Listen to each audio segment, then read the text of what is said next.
سناؤ زمانے کو کہ شان مصطفیٰ کیا ہے. ربیع الاول کا مہینہ بھی آنے والا ہے. اب پھر میں آیت پڑھ رہا ہوں اسی پارے کی. قد نرا تقلب وجهك في السماء. صرف 4-5 منٹ میں بیان کو ختم کر رہا ہوں. قد نرا تقلب وجهك في السماء فلنولينك قبلة ترضاها. رسول ہم تمہارے بار بار، کیا آیت ہے، کیا ترجمہ ہے. رسول ہم تمہارے بار بار آسمان کی طرف چہرہ کرنے کو دیکھ رہے ہیں. فلنولينك قبلة ترضاها. مت گھبراؤ، ہم قبلے کو وہاں موڑیں گے جہاں تم چاہو گے. مولا بات رکھے. مولا اگر سن رہے نبی علی کا ذکر تو میرے ساتھ ادھر مل کے سارے آ جائے. رسول ہم تمہارے بار بار چہرے کو آسمان کی طرف کرنے کو ہم دیکھ رہے ہیں. اللہ بول رہا ہے مت گھبراؤ. فلنولينك قبلة. ہم قبلے کو ضرور وہاں پر موڑیں گے. ترضاها، جہاں تم راضی ہو جاؤ گے. گھر جائیں تو قرآن کھولیے گا 2 پارہ اور یاد نکالیے گا، چومیے گا اور نبی کی شان کو یاد کریے گا. مجھے ایک جملہ کہنا ہے نبی و علی والوں سے اسی آیت کے جملے کے پر رک کر. اگر آپ کا موڈ ہے تو جملہ سنبھالیے گا. کیا کہا اللہ نے؟ میں رسول مت گھبراؤ، اس جگہ پہ موڑوں گا قبلے کو. ترضاها، جہاں تو راضی ہو جائے گا. ترضا کے معنی تو راضی ہو جائے گا. ٹھیک ہے نا. کس نے کہا؟ اللہ نے. کس سے کہا؟ نبی پاک سے. کیا کہا؟ ترضاها، تو راضی ہو جائے گا. میرے اللہ نے میرے نبی سے کہا کہ تو راضی ہوگا، اور میرے نبی نے میرے علی سے کہا اما ترضا. علی کیا تو راضی نہیں ہے کہ میں موسیٰ تو ہارون؟ ماشاءاللہ ماشاءاللہ ماشاءاللہ. سلامت رہے سلامت رہے. مولا آباد رکھے. بس بیان کو طویل نہیں کروں، میں نے جو بیان کرنا تھا بیان کر دیا. اب اس آیت کے اوپر یہاں سے لے کر آخر تک جو کھڑے ہوئے ہیں، جو بیٹھے ہوئے ہیں، مل کر لطف دیں گے انشاءاللہ. جو میں جملہ کہنے لگا ہوں بس آپ کی شرط ہے کہ آپ کی سماعتیں میرے جملوں کا ساتھ دے تو بیان آخر جملوں تک پہنچ جائے.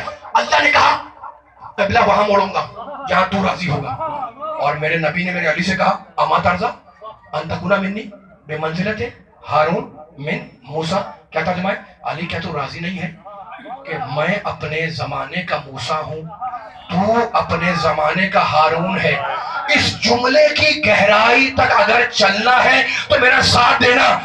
اس جملے کی ڈیپتھ تک اگر چلنا ہے تو میرا ساتھ دینا. یہاں سے وہاں تک مجمع بیٹھا ہوا ہے ماشاءاللہ اور ہاتھ بلند کرتا ہے، علی کا ذکر سنتا ہے. میں علی کے ذکر پر مجمع کو، میں مجلس کو ختم کر رہا ہوں، لیکن شرط یہ کہ میرا ساتھ دیے گا. اللہ نے کہا تو راضی ہوگا، اور نبی نے کہا علی کیا تو راضی نہیں ہے؟ اب چلیے جملے کی طرف. آدم پہ ہمارا سلام. آدم نبی ہے نا، آدم پہ ہمارا ایمان بھی، آدم پہ ہمارا سلام بھی. لیکن آدم کی تمنا ہے کہ میرا اللہ مجھ سے راضی ہو جائے. نوح نبی ہے لیکن نوح کی تمنا ہے کہ میرا اللہ مجھ سے راضی ہو جائے. بیدار ہونے والوں، ابراہیم خلیل ہے، سب سے افضل ہے نبی کو چھوڑ کر، لیکن ابراہیم کی تمنا کہ میرا اللہ مجھ سے راضی ہو جائے. موسیٰ کلیم ہے لیکن موسیٰ کی تمنا کہ میرا اللہ مجھ سے راضی ہو جائے. عیسیٰ روح اللہ ہے، عیسیٰ کی تمنا کہ میرا اللہ مجھ سے راضی ہو جائے. یعنی علی والوں، نوح چاہتے ہیں کہ اللہ راضی ہو، خضر چاہتے ہیں کہ اللہ راضی ہو، الیاس چاہتے ہیں کہ اللہ راضی ہو، ادریس کی تمنا کہ اللہ راضی ہو، سلیمان کی تمنا کہ اللہ راضی ہو، داؤد کی تمنا کہ اللہ راضی ہو، اولیاء کی تمنا کہ اللہ راضی ہو، اوصیاء کی تمنا کہ اللہ راضی ہو، انبیاء کی تمنا کہ اللہ راضی ہو، امتی کی تمنا کہ اللہ راضی ہو، ہر ایک کی تمنا کہ اللہ راضی ہو. اور میرا پیارا محمد وَلَا سَوْفَ يُعْطِيكَ رَبُّكَ فَتَرْضَىٰ، حبیب تجھے اتنا عطا کریں گے کہ تو ہم سے راضی ہو جائے گا. تو انبیاء کی تمنا کہ اللہ راضی ہو، اللہ چاہتا ہے کہ محمد راضی ہو، اور محمد چاہتا ہے کہ علی راضی ہو.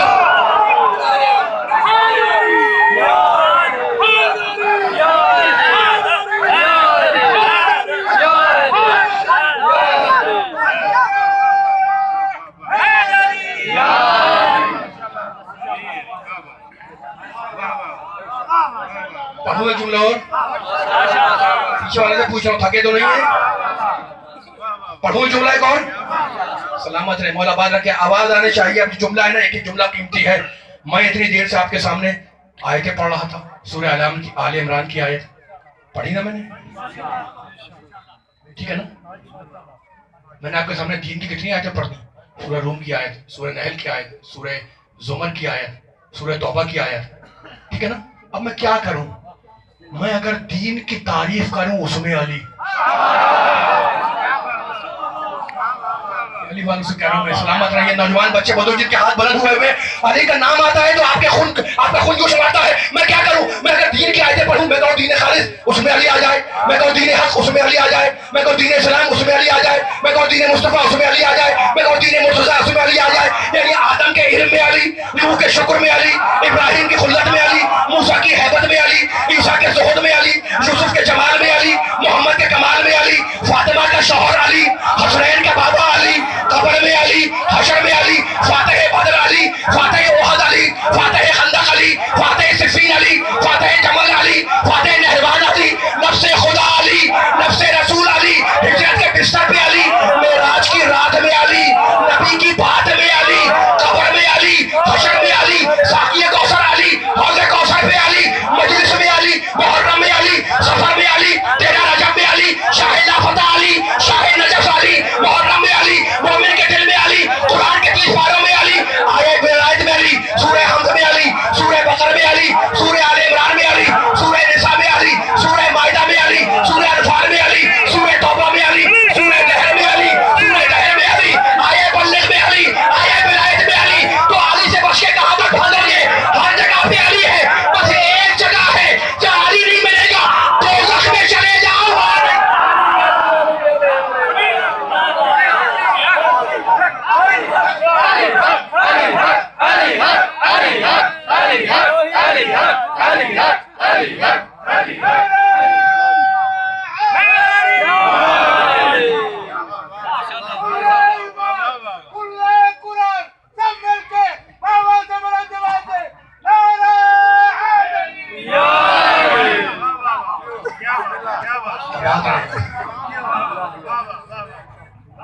انبیاء نے بڑی تکلیفیں اٹھائیں, بددعا تک دی, لیکن مجھے بتاؤ کیا کسی نبی زادی کے کان سے گوشوارہ نوچا گیا؟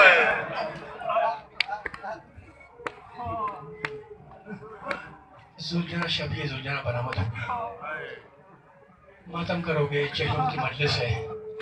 دیکھو جب زلجنہ نے خون حسین سے اپنی پیشانی کو رنگین کیا اور خیمے کی طرف آیا ہے تو چھوٹی بچی باپ کا انتظار کر رہی تھی.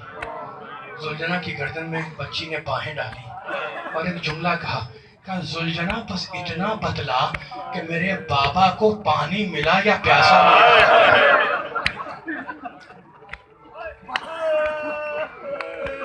رونے والوں, عزاداروں, اتنی لاڈلی بیٹی تھی کہ جب تک حسین اسے کاندھے پر لے کر لوریاں نہ سنائے بچی کو نیند نہیں آتی تھی. خدا آپ کی بچیوں کو سلامت رکھے ام رواب کی اجڑی گود کے صدقے میں. حسین شہید ہوئے, قافلہ اسیر ہوا. بیٹھ جاؤ. دیکھو کربلا میں حسین کے پاس اتنا مجمع بیٹھا ہوا ہے مصائب سننے کے لیے. حسین میرا مولا کربلا پہنچا نا, اس کے بعد 2 چیزیں تھیں, ایک امامت اور دوسرے خون. امامت میراث محمد, خون میراث ابو طالب. حسین نے کربلا کی جنگ امامت سے نہیں اپنے خون سے جیتی. خدا آپ کی آوازوں کو سلامت رکھے.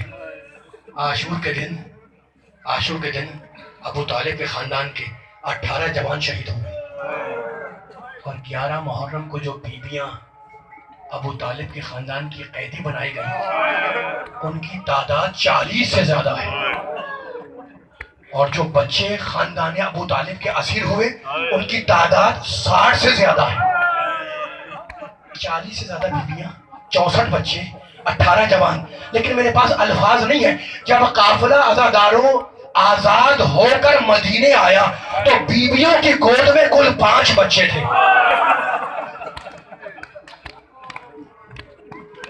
یہ باقی بچے کہاں گئے؟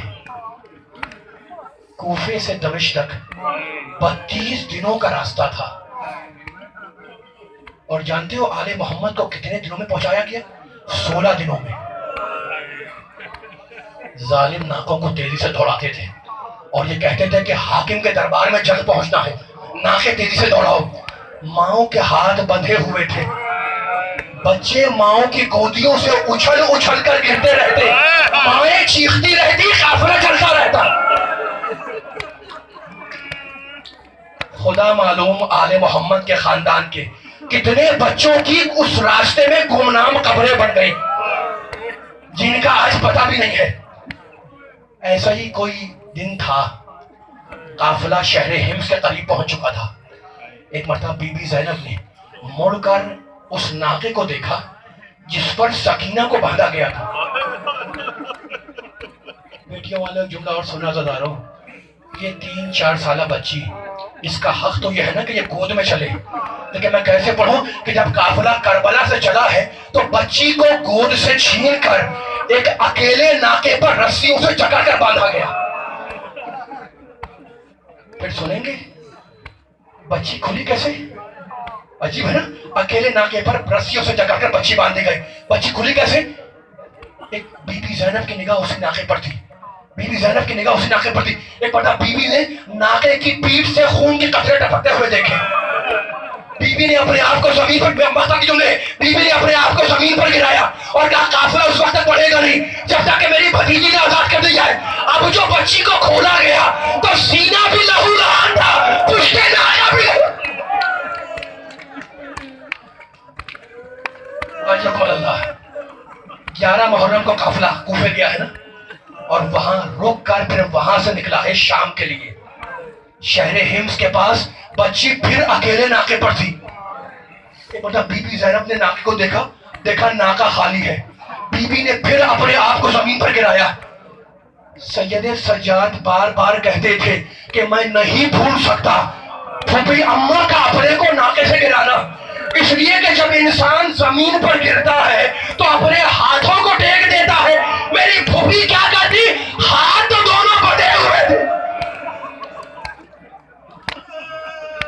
خدا آپ کے آوازوں کو سلامت رکھے۔ آخر جملہ، مجلس کا تم نے نعرے لگائے، تم نے داد دی، مجلس کا ماحصل ہے حسین کی اولاد پہ گریا کرنا۔ بچی زمین پر آئی، اٹھ کے کھڑی ہوئی، شہزادی زمین پر آئی، اٹھ کے کھڑی ہوئی، اور آواز، شریکت الحسین بی بی ہے نا، فاطمہ زہرا کے پردے کی بارش بی بی ہے، علی کی بڑی بیٹی ہے، آواز دی کہ قافلہ اس وقت تک نہیں چلے گا جب تک کہ میری بھتیجی نہ مل جائے۔ سجاد آئے، کہا پھوپھی اماں ہم جائے بچی کو ڈھونڈنے؟ کہا بیٹے بھیا نے آخری وقت اسے میرے حوالے کیا تھا، تیرے حوالے نہیں کیا تھا، تو یہی ناکے کے پاس کھڑا رہے۔ شہزادی زینب چلی، شہزادی ام کلثوم چلی اور آواز دیتی ہوئی چلی، سکینہ سکینہ اگر ہماری آواز سنو تو لبیک کہو۔ راوی کہتا ہے کہ میں بیویوں کے پیچھے پیچھے تھا، مقصد کہ جب سنو گے، راوی کہتا ہے میں بیویوں کے پیچھے پیچھے تھا، اتنے میں ایک ناکہ سوار آتا نظر آیا۔ بی بی نے اسے روک لیا اور کہا اے شخص تو نے میری بھتیجی کو تو نہیں دیکھا؟ کہا بی بی میں یہ تو نہیں جانتا کہ وہ آپ کی بھتیجی تھی، لیکن میں نے ایک بچی کو زمین پر گرتے ہوئے دیکھا۔ سنیں گے ناکہ سوار جملہ؟ کہا بی بی مجھے نہیں معلوم کہ وہ آپ کی بھتیجی تھی، لیکن میں نے ایک بچی کو زمین پر گرتے ہوئے دیکھا۔ اور کہا بی بی کیونکہ وہ بچی منہ کے بل آئی تھی، اس کی ناک سے خون بہ رہا تھا۔ آخری جملہ، کہا بتا تو نے کہاں دیکھا؟ اس نے اشارہ کیا۔ بی بی آواز دیتی ہوئی چلی، سکینہ سکینہ اگر ہماری آواز سنو تو لبیک کہو۔ رونے والوں مغرب کے قریب کا وقت تھا، ایک چھوٹی پہاڑی کے دامن میں ایک سیاہ پوش بیوی سکینہ کو اپنی گود میں لیے بیٹھی تھی، بالوں میں ہاتھ پھیرتی جاتی تھی۔ شہزادی دوڑتی ہوئی گئی، سکینہ کو بچی کو اپنی گود میں لیا اور کہا بی بی آپ کا شکریہ، یہ میرے مرحوم بھائی کی نشانی ہے، آپ نے